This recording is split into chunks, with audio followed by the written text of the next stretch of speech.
Welcome to my channel. Subscribe, listen and enjoy my stories every day. I never imagined it would turn out like this. Jessica and I had been married for 8 years, and I'd always considered us a solid team. Sure, we had our ups and downs, but I figured that was just life. Recently, though, there had been a distance between us, a slow drift I couldn't quite understand. Jessica would brush off my questions, saying it was just stress from work or that she was feeling a bit off.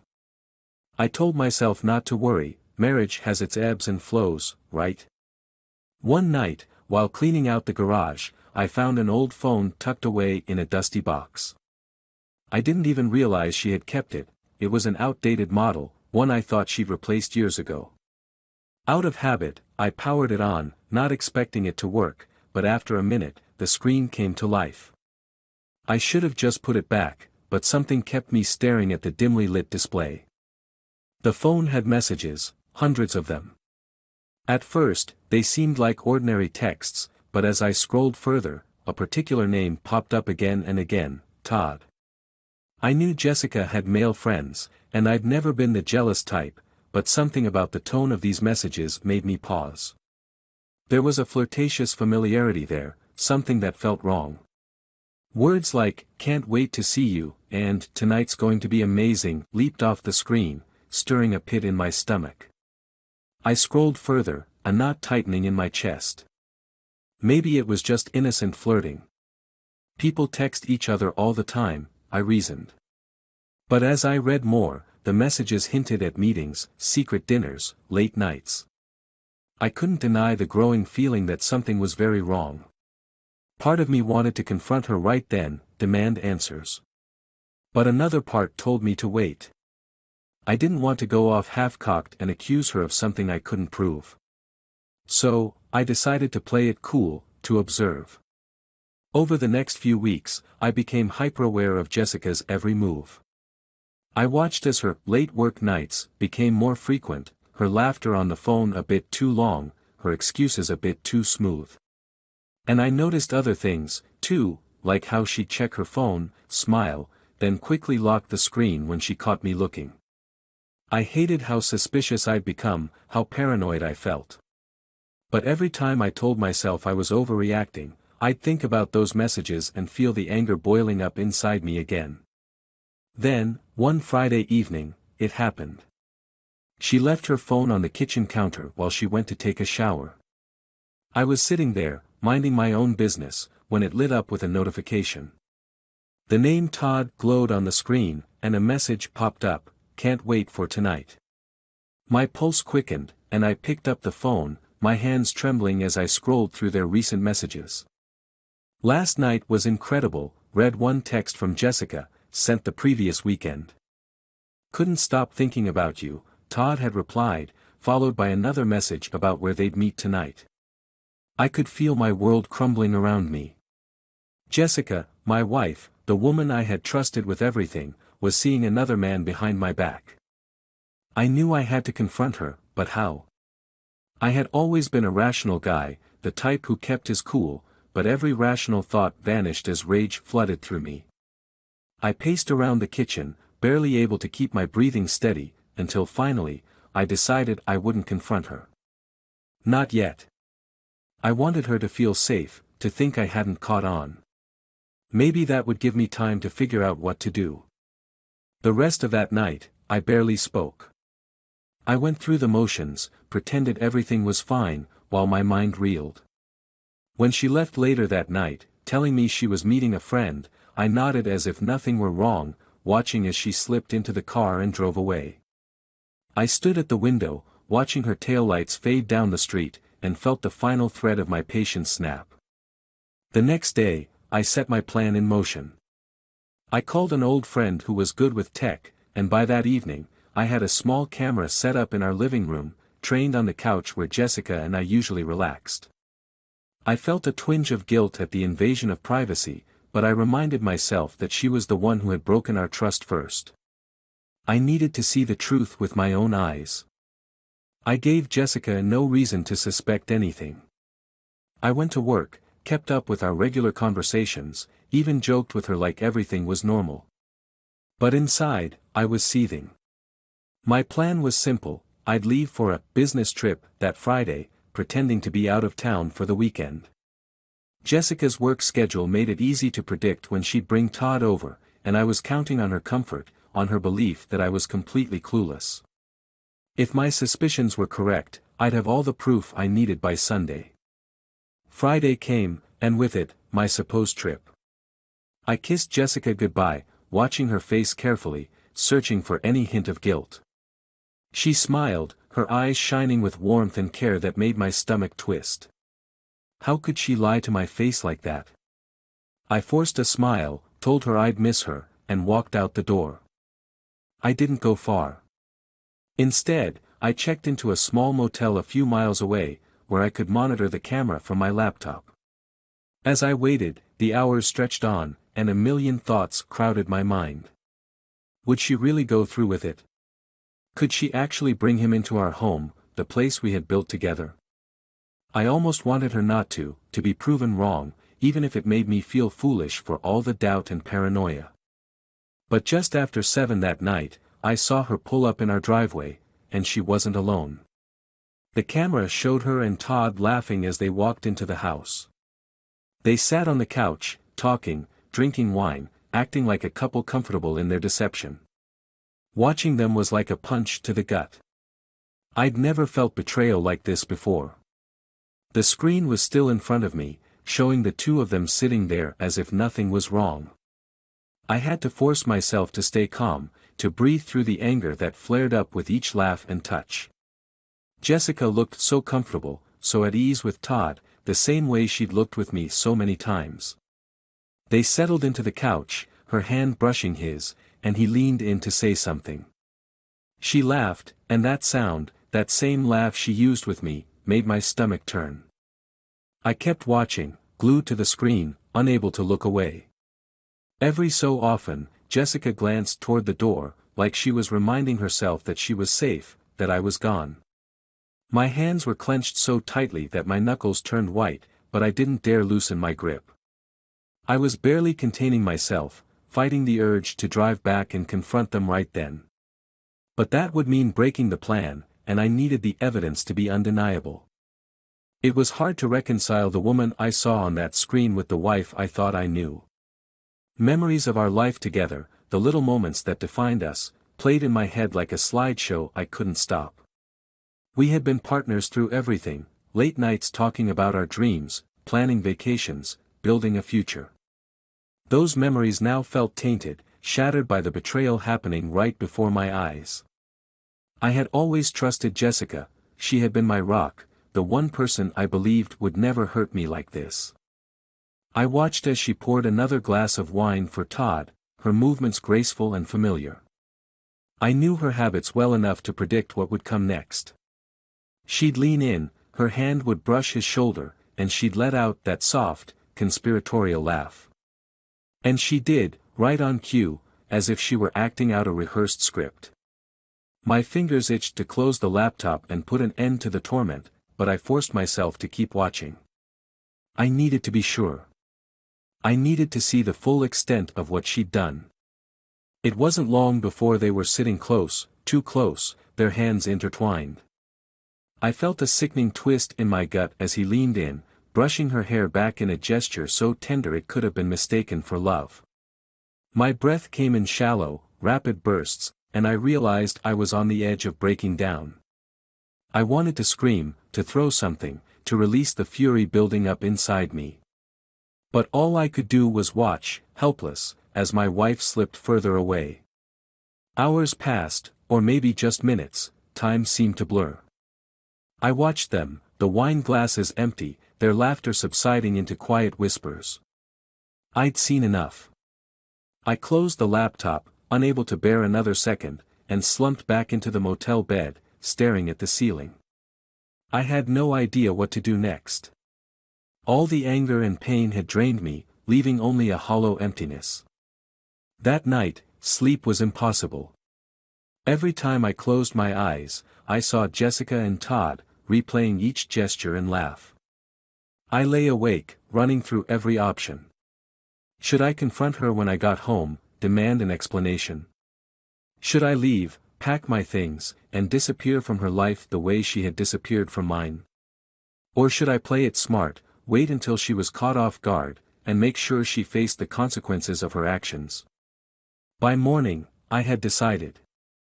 Confrontation would be too easy on her, too quick. I wanted her to feel the weight of what she'd done, to realize that she had shattered something we had spent years building. I'd make her face her actions, watch as her perfect world crumbled around her, the same way mine had last night. I returned home late Sunday, just as I'd planned. Jessica was waiting for me, looking refreshed, almost radiant, as if the weekend had been nothing but bliss. She greeted me with a hug, her arms warm and familiar around my shoulders. I had to force myself not to pull away. I let her act as if nothing was wrong, as if our lives were exactly as they'd been a week ago. She kissed me, said she'd missed me, and I felt the rage flare up all over again. I managed a smile, kept my voice steady, and told her I'd missed her too.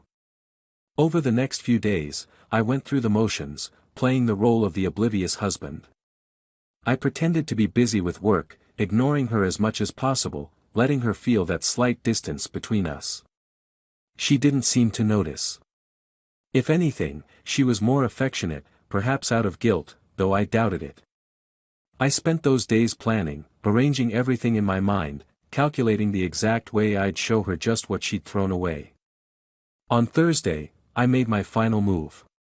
While she was out, I took her things, carefully packed them into boxes, each item a reminder of what she had chosen to lose. Our wedding photo, once proudly displayed on our bedroom dresser, now sat at the bottom of a box, buried beneath clothes and trinkets that had once meant something. I left the boxes by the door, like luggage waiting to be picked up, with a note resting on top. The note was simple, direct, and left no room for misunderstanding. I had written it the night before, pouring all my anger and betrayal into those few words. I know. Don't bother explaining. I could imagine her face when she'd see it, the shock, the disbelief. It was a small satisfaction, a petty one maybe, but it was all I had. I wanted her to realize, in that moment, that she had lost everything. I wanted her to feel the same hollow emptiness that had consumed me. I left the house without looking back, shutting the door on everything I thought I knew. I didn't have a specific destination in mind, only a need to be as far away as possible. My anger was gone, replaced by a dull ache that gnawed at me, a constant reminder of what Jessica had done. I kept driving, letting the city lights fade in my rearview mirror, until the exhaustion caught up with me. I stopped at a small diner off the highway. It was empty except for a tired waitress behind the counter who offered me a sad smile as she poured my coffee. I stared into the steaming cup, my mind replaying the last few days on an endless loop. The image of Jessica, standing in our living room, reading the note I'd left her, filled me with a satisfaction I couldn't deny. For the first time in weeks, I felt a sliver of control. I had taken back my life, reclaimed the power she had stolen from me. A few hours later, as dawn crept over the horizon, I checked my phone. She'd called and texted countless times, each message more desperate than the last.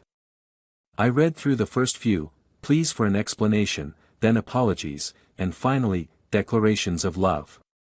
It was like she was cycling through every emotion, trying to find something that would pull me back. But I didn't respond. I wanted her to feel alone, to understand the emptiness she had left me with. Over the next few days, Jessica's calls slowed, then stopped altogether. The silence was both a relief and a burden, as I wondered what she was doing, whether she was thinking of me or if she'd gone running back to Todd. I didn't want to care, but I couldn't shake the thought of them together, laughing at my expense. It was a bitter pill to swallow, and it sat heavy in my chest. Finally, a week after leaving, I returned to the house to tie up the loose ends. The place was exactly as I'd left it, quiet and cold. The boxes I'd packed were still there, untouched, with the note I'd written lying on top. She hadn't come back, hadn't even tried to retrieve her things. I felt a pang of bitterness, realizing that maybe I'd been wrong about her, that maybe she'd let go of us far sooner than I had. I spent the day packing up what little remained of her things, each item feeling like a ghost of the life we once shared.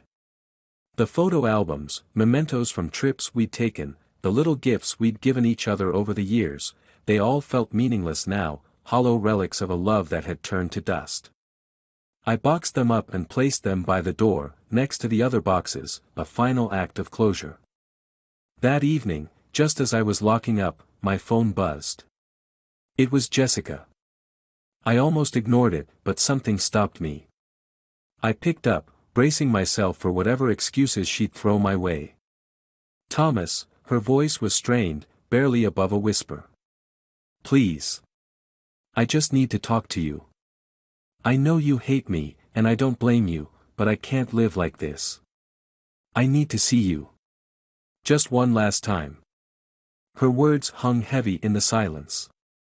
I didn't owe her anything, that much I knew. But curiosity, or maybe the need for some kind of closure, made me agree. We arranged to meet at a park near the house the next afternoon. I spent the night trying to prepare myself, rehearsing what I would say, how I would keep my emotions in check. The next day, I arrived early, finding a bench near the entrance where I could see her approach. The park was quiet, the only sound a faint rustling of leaves in the wind. I watched the path, and after a few minutes, she appeared. She looked thinner, her eyes tired and ringed with shadows, as if sleep had eluded her. There was no trace of the carefree woman I'd seen with Todd. She walked over slowly, stopping a few steps away.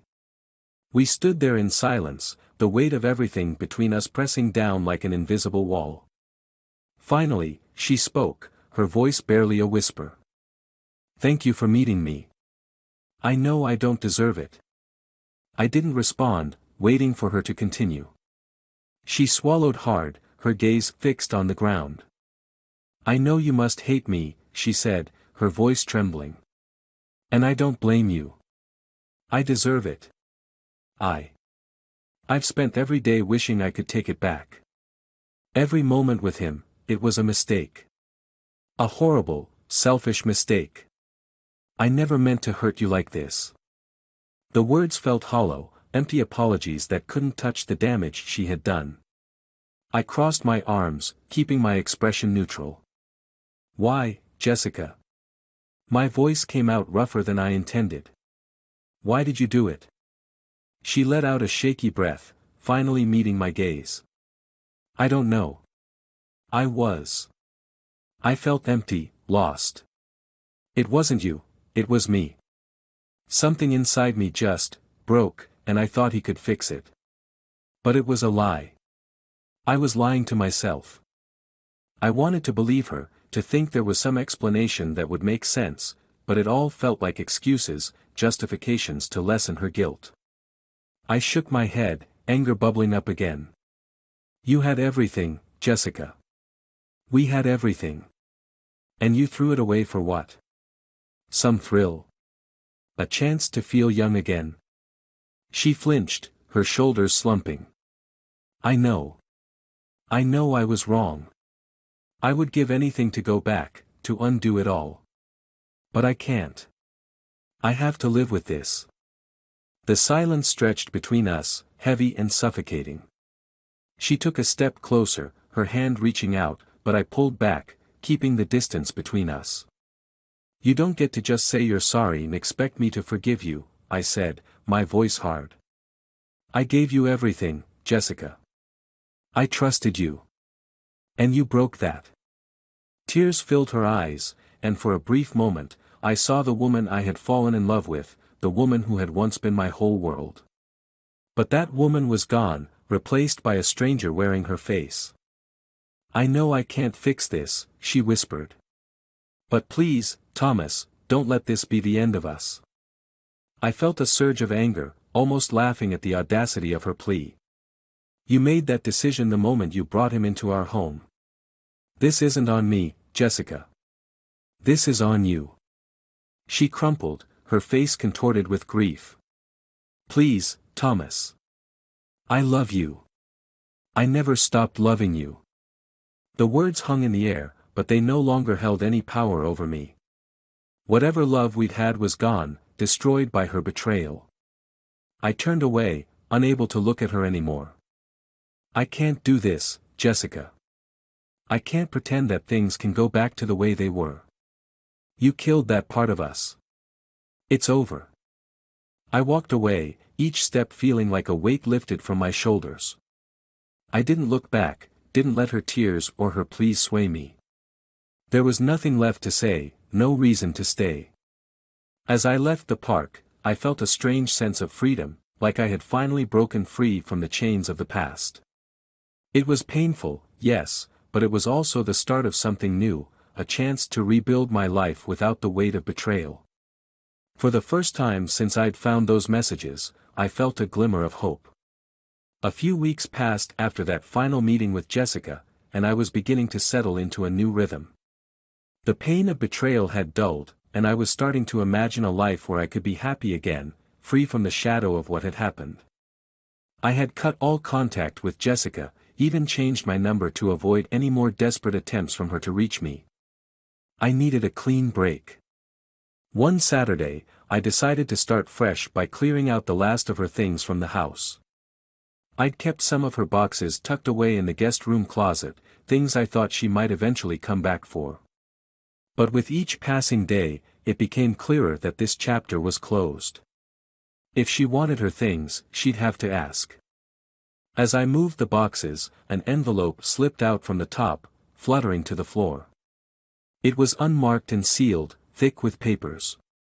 Curiosity got the better of me, and I opened it, thinking it was another letter from Jessica that I'd somehow missed. But the contents weren't letters. They were legal documents. As I scanned the first page, I felt the blood drain from my face. It was a divorce filing, dated 6 months before I had even found out about her affair. Shocked, I read through it again, each sentence sinking in. Jessica had been planning to leave me for months, far before Todd even entered the picture. She had even filed for divorce, but the paperwork had never been completed. Stunned, I flipped through the other pages. Mixed in with the documents was a handwritten letter, scrawled in Jessica's familiar handwriting. I read it slowly, barely breathing, as her words revealed the truth she'd never told me. Thomas, if you're reading this, it means I've finally gone through with it. I'm so sorry. I tried to tell you 1,000 different times, but I could never bring myself to say the words. I've been unhappy for a long time, feeling like I lost myself somewhere along the way. None of this is your fault, you've been nothing but kind and loyal.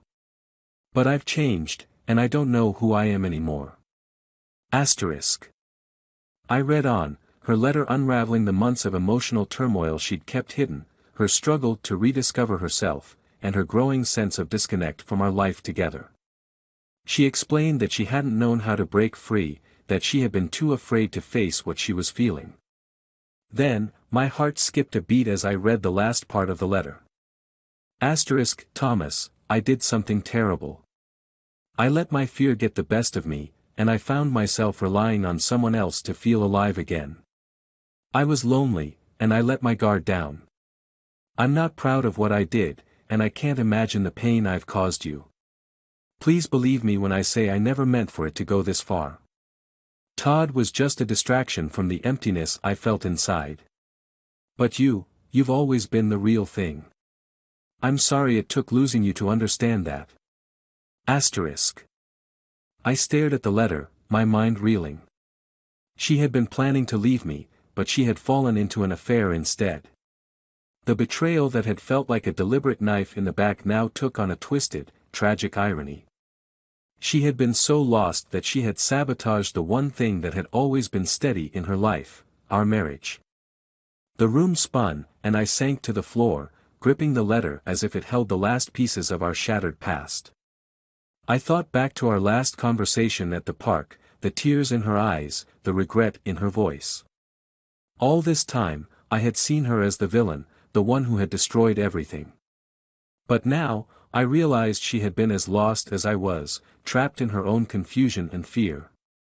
Just then, my phone buzzed with a new text message from an unknown number. For a second, I considered ignoring it, but something made me open it. It was from Jessica.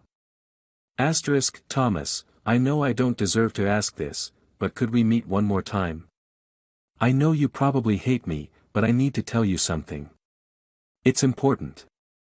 I stared at the screen, her words echoing the plea she'd made at the park. I didn't owe her anything. If anything, I owed myself the peace of moving on without ever speaking to her again. But the letter and the divorce papers haunted me, raising questions I hadn't known to ask. After a few moments, I replied with a single word, okay. We met at the same park the next day, the memory of our last encounter heavy in the air. Jessica was waiting at the bench, looking more worn than ever, her face pale and drawn. She looked up as I approached, a flicker of relief crossing her features. "Thank you for coming," she whispered. I nodded, waiting for her to speak. She hesitated, then took a deep breath. "There's something I never told you, something I kept hidden because I was scared of what it would mean for us." I clenched my fists, bracing for another painful revelation. "Thomas, I found out a few months ago that I'm sick." Her voice cracked, and she looked away, her hands twisting nervously. "It's cancer. They caught it late, and it's aggressive." The words hit me like a physical blow, knocking the breath from my lungs. I stared at her, the anger I'd held on to dissolving into numb disbelief. She continued, her voice barely a whisper. "When I first found out, I was terrified, and instead of facing it, I started pulling away from you. I didn't want you to go through this, to watch me go through this. I thought that if I could just disappear from your life, it would be easier for you. I know it sounds insane now, but I thought I was doing the right thing." I couldn't speak, couldn't even process what she was telling me. She had been dying, and she had chosen to self-destruct, to sever herself from the life we had built together rather than let me help her carry the weight. Jessica met my gaze, tears streaming down her cheeks. "I'm not asking for forgiveness, Thomas. I just wanted you to know the truth. I wanted you to know that it wasn't just you I betrayed, it was myself. And I'm so sorry for all the pain I caused." I sat beside her, the reality of everything settling over me like a blanket of grief. I reached out, taking her hand in mine, not out of forgiveness but out of an understanding that went beyond words. We sat there in silence, letting the weight of our shared past rest between us, knowing that in the end, some things were beyond repair. But as we sat together, I felt the first stirrings of something new, a fragile, tentative peace that whispered of healing, of closure. And maybe, just maybe, it was enough.